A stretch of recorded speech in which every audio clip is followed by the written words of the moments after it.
कैसे हैं आप लोग? तो कुछ देर बातचीत करेंगे, अपन भाषण नहीं, ठीक है ना। आज से 7 साल पहले उस विद्यालय में आया था मैं लास्ट, उसके बाद मैं अभी आया हूँ। उस समय टीकमाराम जी सर आपके यहाँ प्रिंसिपल थे और अमराराम जी का मेरा नया परिचय हुआ था। बालोतरा के अंदर एक टूर्नामेंट चल रहे थे सर, और मैं इनको टीचर समझ बैठा, कई सालों तक टीचर ही समझ रहा था।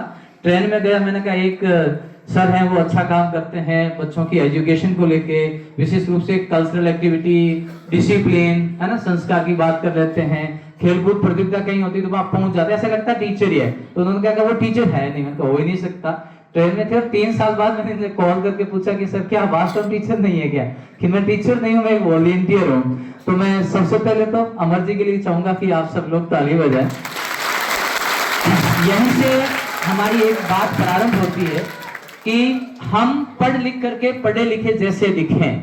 बहुत महत्वपूर्ण बात है कि हम पढ़ तो लेते हैं लेकिन पढ़े लिखे जैसे दिखते नहीं है। हमारा बोलना, बैठना, बात करना, हमारा व्यवहार पढ़े लिखे जैसा हो। इनके पिताजी आर्मी में थे और आर्मी से जब रिटायर्ड होके आगे इनको पढ़ा दिया, इन्होंने मेहनत मजदूरी की। इनकी कहानी बड़ी मोटिवेट करती है, संघर्ष किया, ईमानदारी से आगे चलते रहे और जहां भी मिलते हैं तो बात करते हैं कि गांव के लिए कुछ करना है। जिस समय ये जमीन ली गई थी, नगजी और सब लोग बैठे हैं गांववासी और आप सरपंच साहब भी बैठे हैं, उस समय इनका एक ही जन था कि कैसे करके जमीन अलॉट कराएं, बिल्डिंग 1 साल में बना देंगे। हालांकि उसको बनने में डीओ साहब 2 साल लग गए।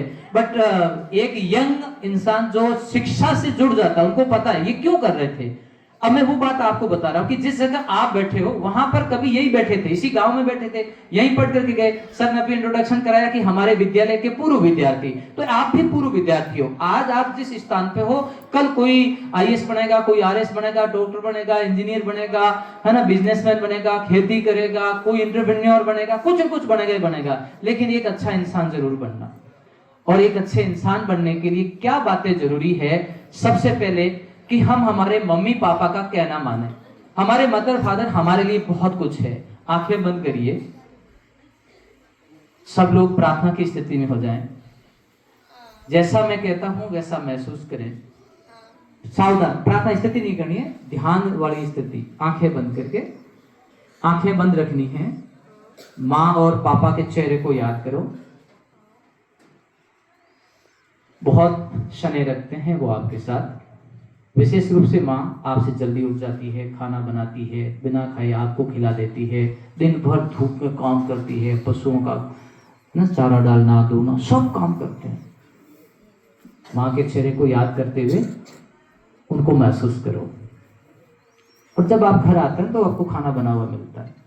उसने खाना खाया है, नहीं खाया है, आपकी जिद से आपको खर्ची भी मिल जाती है, कपड़े भी मिल जाते हैं। वो 1-2 जोड़ी कपड़ों में कभी नंगे पैर, कभी धूप, बारिश, सर्दी लगातार चलती रहती है। सिर पे हाथ रखती है, लाड कर लेती है, गोद में बिठा लेती है, प्यार कर देती है, बहुत प्यार करती है माँ आपसे, कह भी देती है। अब पापा के चेहरे को याद करो।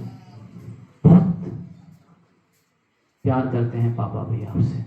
हो सकता है वो मजदूरी कर रहे हो, कमठे पे गए हो, खेत में काम कर रहे हो, नौकरी कर रहे हो, लेकिन वो कभी कह नहीं पाते आपको।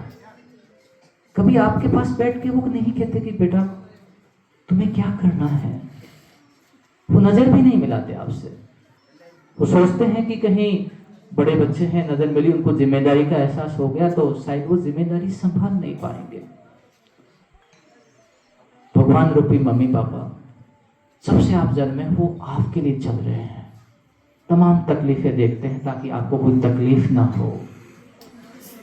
उनसे प्रॉमिस करो कि हाँ माँ पापा, हम कोई ऐसा काम नहीं करेंगे जिसके कारण आपको हमारी वजह से सुनना पड़े।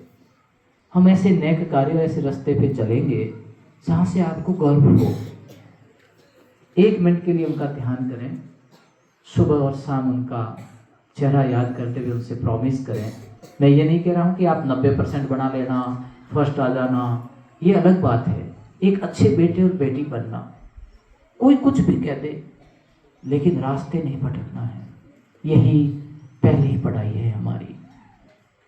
1 मिनट के लिए शांति से अपने मदर फादर को याद करिए और प्रॉमिस करिए कि जिस उद्देश्य के लिए आपको 12 साल, 10 साल, 8 साल से वो विद्यालय भेज रहे हैं, क्या आप वो काम ईमानदारी से कर रहे हैं? क्या कुछ नया सीखने की डेली कोशिश करते हैं? यदि हाँ तो और सीखिए, यदि नहीं तो प्रॉमिस करिए कि हाँ हाँ पापा हमने गलती की है, आगे नहीं करेंगे।